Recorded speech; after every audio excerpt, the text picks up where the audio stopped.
Mau jadi apa kita ke depan gitu ya. Saya ditantang sama Pastor Aldi, Pastor harusnya di acara itu ngomong MCM ke depan seperti apa. Dalam hati saya, enak sekali karena suruh-suruh begitu. Kira sedap juga pikir begitu. Itu berat sekali itu sudah kan. Kalau nggak ada ya nggak bisa ngarang-ngarang. Kalau blank ya blank. Yang belakang lagi multimedia, Pastor minta ide ini. Kalian memang nggak bisa mikir, semuanya masih tanya ke kita. Mikir itu sudah berat. Apalagi kalau nggak ada doi, nggak bisa mikir. Kalau doi banyak, saudara-saudara banyak yang muncul di pikiran. Tapi kalau doi kurang, susah mikir. Yang setuju dengan saya bilang amin. Nah iya betul sekali berarti. Nah kita gak akan jadi gereja yang besar tapi rapuh di dalam. Gitu. Kita ingin menjadi gereja yang besar tapi kuat. Karena kita kuat di dalam, berarti maksudnya.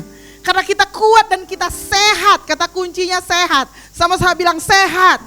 Kita harus menjadi gereja yang sehat. Kita nggak pengen jadi gereja yang kelihatan ramai di Facebook gitu ya. Ramai di luar tetapi di dalam tuh penuh luka, nggak mau. Kita mau jadi gereja yang semua orang itu akan mengalami Tuhan di dalamnya. Bukan cuma gereja yang senang dengan prestasi.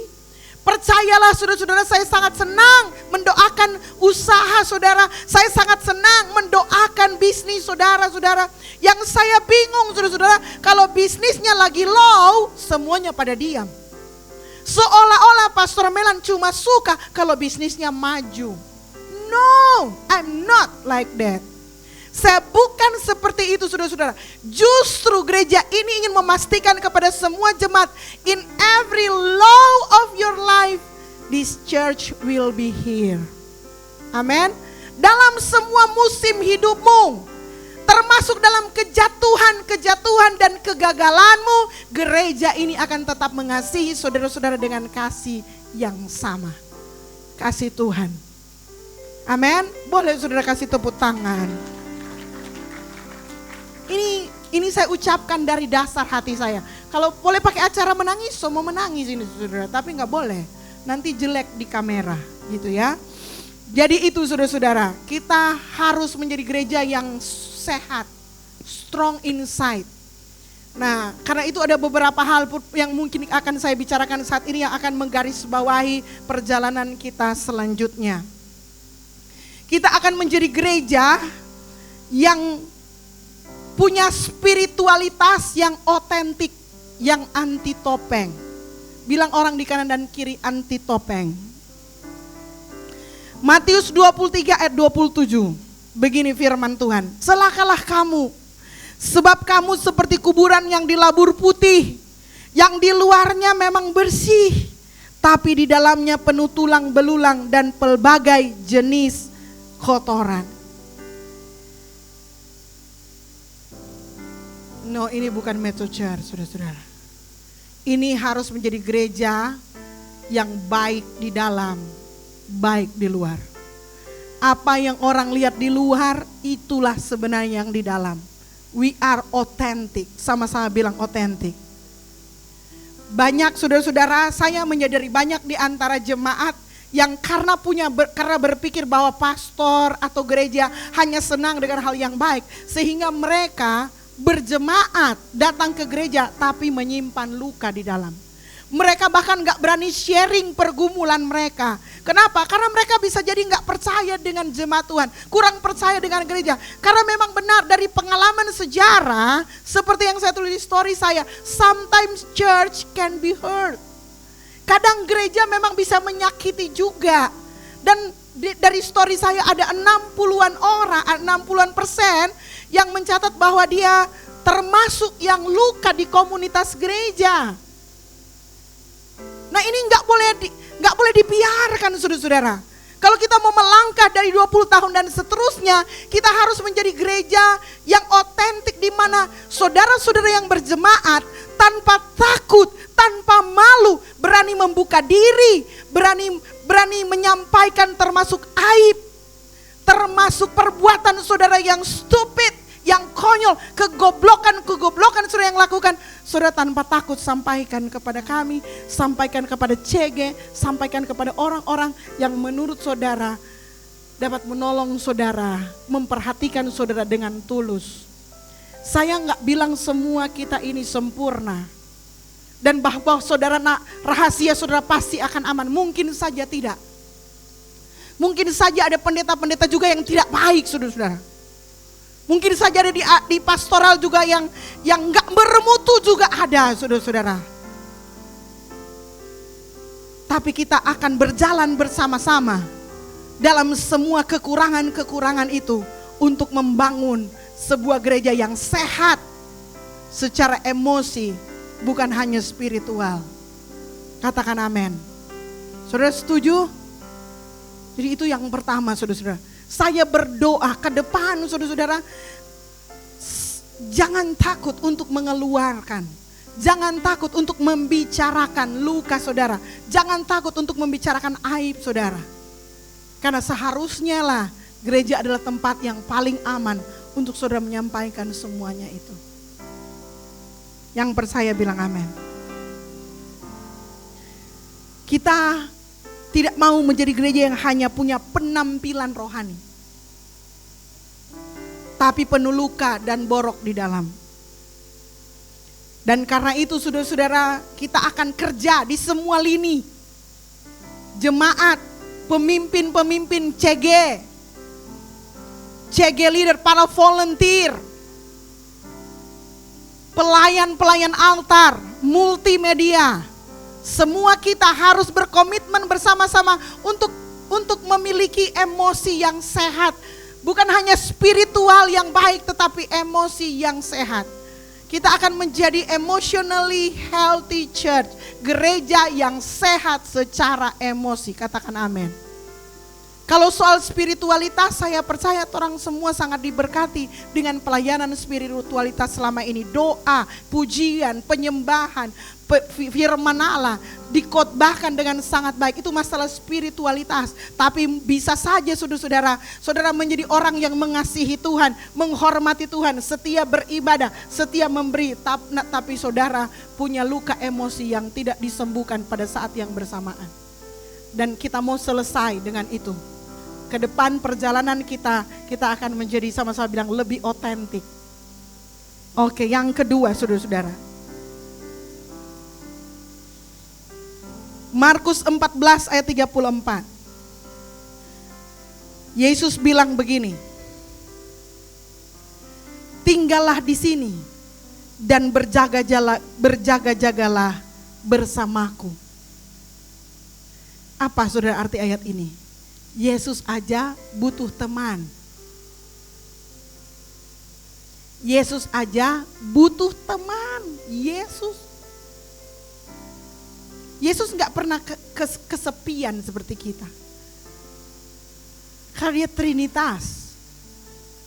Dia satu dengan Bapa dan Roh Kudus.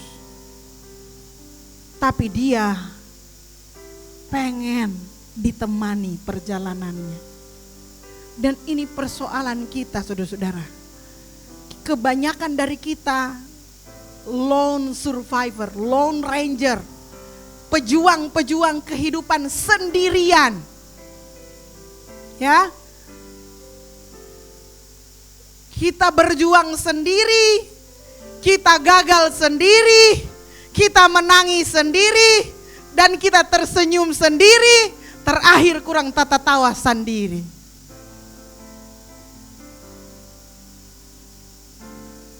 Tapi hey, ke depan kita nggak mau sendiri, kita sama-sama. Bilang kepada teman yang lain, ada yang kita sama-sama.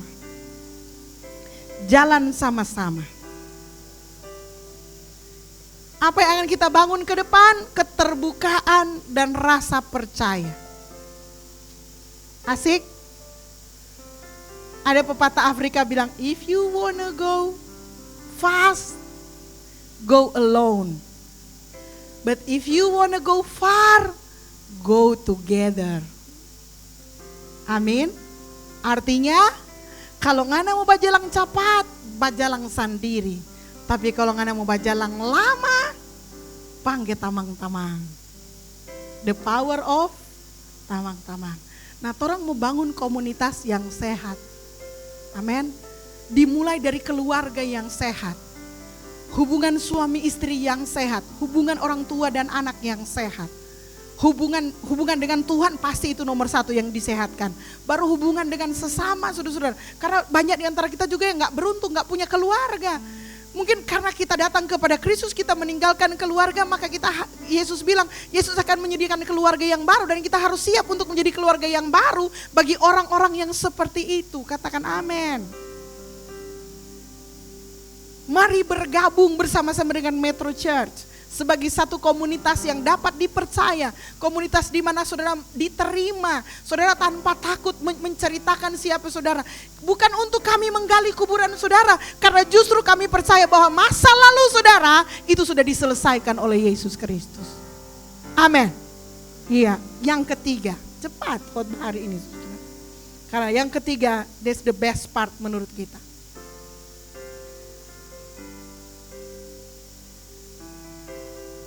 Saya tahu saudara-saudara bahwa kita ini musim percepatan dan kita semua cepat. Tapi kali ini saudara-saudara, saya rindu kita untuk melambat. Sama-sama bilang melambat. Sikut orang kanan ini bilang slow down baby. Apa itu maksudnya? Gini. Kadang kita pengen cepat, hasilnya cepat, dan kita menghindari proses. Akibatnya hasilnya juga pasti kurang maksimal. Karena kita tahu bersama bahwa semua yang hebat, semua yang baik, semua yang mulia, semua yang mahal dan bernilai itu merupakan produk dari sebuah proses jangka panjang. Yang percaya bilang amin. Diamond, gold. Memang orang-orang ini tinggal tambang, tapi memprosesnya itu menggunakan unsur waktu yang sangat lama, menggunakan tekanan-tekanan, dan gak mungkin berlian, gak mungkin logam-logam mulia itu menjadi mulia kalau dia tidak melalui proses yang tepat. Nah, begini, saya mungkin akan mengilustrasikan dengan dua hal ini. Siapa yang pernah ikut api unggun? Pernah camp, ada api unggun? Pernah ya? Api unggun bagus ya saudara-saudara ya? Bagus kalau lagi camp. Nah, apa itu api unggun? Api unggun itu saudara-saudara, itu nyalanya besar gitu ya. Dan kalau dinyalakan memang diset untuk jadi besar, tapi dia cepat habis. Begitu, api unggun. Nah, saya nggak mau gereja kita, walaupun di momen api unggun itu saudara-saudara banyak cerita terjadi. Ada hal yang lucu terjadi, biasanya kita ada renungan-renungan, kita suruh bakar-bakar dosa, dan lain-lain sebagainya. Dan banyak interaksi, mungkin juga ada di antara kita yang pacaran gara-gara api unggun gitu ya. Dan api unggun membawa momen yang indah. Ibaratnya api unggun itu adalah event saudara-saudara. Sesuatu yang besar, sesuatu yang menyala tapi cepat padam. Nah, saya lebih senang saudara-saudara kita bukan menjadi gereja yang hanya fokus di api unggun. Tetapi menjadi gereja yang fokus kepada, begini bahasa Indonesianya dupa. Bahasa tabernakel itu ukupan. Sama-sama bilang ukupan. Pernah dengar kata ukupan saudara-saudara? Iya, di Alkitab, cuma di Alkitab itu jarang dipakai dalam bahasa Indonesia sehari-hari. Bahasa Indonesia sehari-hari itu mengenalnya dengan istilah dupa. Kita mungkin orang Minahasa jarang membakar dupa. Beda dengan ada agama Buddha yang sering ke kelenteng, mereka terbiasa membakar dupa. Tapi dalam tradisi perjanjian lama saudara-saudara, mereka juga membakar dupa. Tapi bilangnya bukan dupa, bilangnya incense atau ukupan. Sama-sama bilang ukupan. Nah, salah satu bagian dari peribadatan perjanjian lama itu bagaimana ukupan dibakar. Sama-sama bilang ukupan. Kalau saya bilang ukupan, saudara ingat itu seperti dupa ya, seperti mungkin kalau orang Chinese bilang hio. Betul ya? Nah, Vincent. Masih Cina kan atau Vin? Pernah aja bakar hio. Hio toh? Iya. Untuk apa sih itu kok hio? Bakar toh? Dia bakarnya lama kan? Iya, dibakar ujung kecilnya lama, itu namanya slow burn. Sama-sama bilang slow burn. Saya kasih ayat buat saudara-saudara supaya saudara tahu bahwa itu Kristen gitu ya. Yang pertama saudara, Keluaran 30 ayat 7 sampai 8. Kita baca sama-sama, 1, 2, 3. Di atasnya haruslah Harun membakar ukupan dari wangi-wangian. Aromaterapi saudara-saudara ya, gak sembarangan. Tiap-tiap pagi apabila ia membersihkan lampu-lampu, haruslah ia membakarnya. Siapa yang bakar saudara-saudara? Harun, imam besar. Next slide, ayat 8, 1, 2, 3. Juga apabila Harun memasang lampu-lampu itu pada waktu senja, haruslah ia membakarnya sebagai ukupan yang tetap di hadapan Tuhan di antara kamu turun-temurun. Jadi adalah praktek untuk membakar ukupan itu pagi dan sore. Sama-sama bilang pagi dan sore. Kalau kita saudara-saudara melakukan apa? Api unggun, kita cuma 1 kali saya menyala. Tapi ukupan dipasang pagi dan sore. Balik ayat 7 Kristi. Di atasnya harus ukupan dari wangi-wangian. Tanda saudara-saudara, tanda bahwa ibadah itu sedang berlangsung adalah tercium dari wangi-wangian. Jadi saudara bayangkan itu ukupan itu atau dupa itu hanya dibakar kecil di atas, dan dari hasil bakaran itu saudara-saudara itu keluar wangi-wangian. Kita nggak bisa lihat apa-apa, tapi kita bisa mencium harumnya. Terbakar pelan-pelan saudara-saudara, tercium baunya, tapi itu turun-temurun. Oke. Sampai sini saudara-saudara mulai kira-kira Pastor Melan mau pesan apa buat kita? Sederhana saudara-saudara, MCM selanjutnya harus lebih harum. Bilang orang kanan dan kiri, harus lebih harum. Mungkin kurang terlihat, tapi harus harum saudara-saudara. Ini harus menjadi gereja yang paling harum se-Indonesia. Amin dong. Amin ya. Siapa yang akan mengharumkan? Saudara-saudara sekalian. Altar saudara-saudara sekalian. Penyembahan saudara sekalian. Incense berbicara atau ukupan itu berbicara sesuatu yang dipersembahkan kepada Tuhan pagi dan sore. Pagi dan sore, terus menerus pagi dan sore. Ini bukan sekedar event di mana kita orang bertepuk tangan dan bilang, "Wih, MCM hebat." Tetapi sebuah kehidupan rohani yang berlangsung terus menerus di mana orang-orang dikuatkan di dalamnya, yang luka batin dipulihkan, yang bersedih dibangkitkan, yang diberkati bersukacita, yang bersedih menangis akan menjadi gereja di mana kita semua bisa menikmatinya dalam perjalanan ke depan.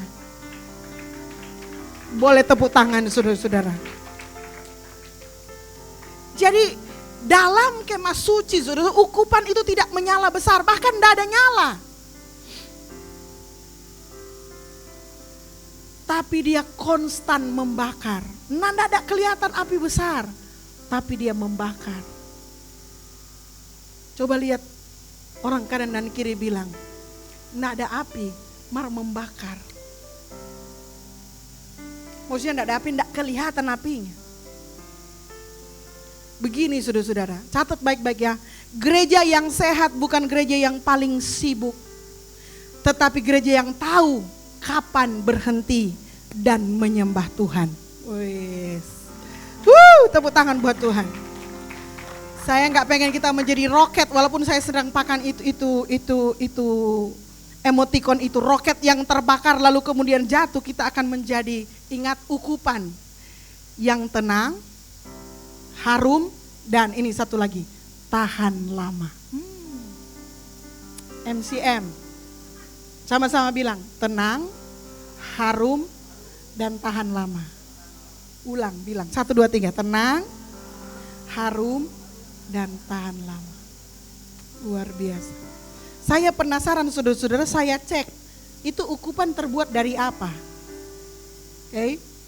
Nah, di dalam Keluaran pasal 30 sampai 34 ayat 3 dan sampai 35 begini firman Tuhan. Berfirman Tuhan kepada Musa, "Ambillah rempah-rempah ini getah damar, Merlin damar namanya di Alkitab rupanya ya. Getah damar, cangkang mur, galbanum, dan kemenyan murni. Semuanya dalam perbandingan yang sama, buatlah itu menjadi ukupan. Suatu campuran seperti campuran rempah-rempah, hasil pekerjaan seorang ahli campuran rempah-rempah. Lalu ini saudara catat baik-baik. Diberi garam, murni, kudus. Itu hasil akhirnya. Kenapa mesti diberi garam, saudara-saudara? Satu-satunya, saudara-saudara, satu-satunya unsur kimia yang tidak akan expire adalah garam. Setuju? Cek. Kalau tidak percaya tanya di chat GPT. Taso cek. Satu-satunya unsur kimia yang tidak ada expire adalah garam. Makanya Tuhan bilang, kamulah garam dunia. Karena Tuhan tahu engkau tidak akan pernah expire. Amin. Engkau akan hidup selama-lamanya. Jadi ternyata untuk membuat dia bertahan, saudara-saudara, dikasih aromaterapi, saudara-saudara, campurannya luar biasa, lalu dikasih garam. Dan gak boleh yang dicampur-campur, saudara, garam murni, aromaterapi murni, dan dia disebut kudus. That's Metro Church. The next Metro Church, tenang, harum, dan tahan lama. Dari sini DP ayat. Amin. Sebanyak parfum murah saudara-saudara sekarang. Kenapa diberi garam? Itu kan pertanyaannya. Kenapa incense mesti diberi garam? Sebagai simbol kemurnian dan perjanjian. Imamat pasal 2 ayat 13. Jadi ketika aromaterapi itu dikasih garam saudara-saudara, itu akan membuat aromaterapi itu lebih bertahan lama, keharumannya dapat tercium, namun dia tahan lama. Itu gunanya. Dan MCM dipanggil untuk menjadi gereja yang seperti itu. Are you ready? Are you ready? 3 itu saja. Saya mengundang saudara-saudara sekalian untuk terus berjalan bersama-sama dengan gereja ini. Waktu saya bilang seperti itu, kita nggak lagi berbicara soal gedung ya saudara-saudara. Ini berbicara soal saudara-saudara sekalian. Saudara akan menjadi seorang yang membawa keharuman. Melalui apa saudara-saudara? Melalui penyembahan kepada Tuhan. Sama-sama bilang penyembahan kepada Tuhan.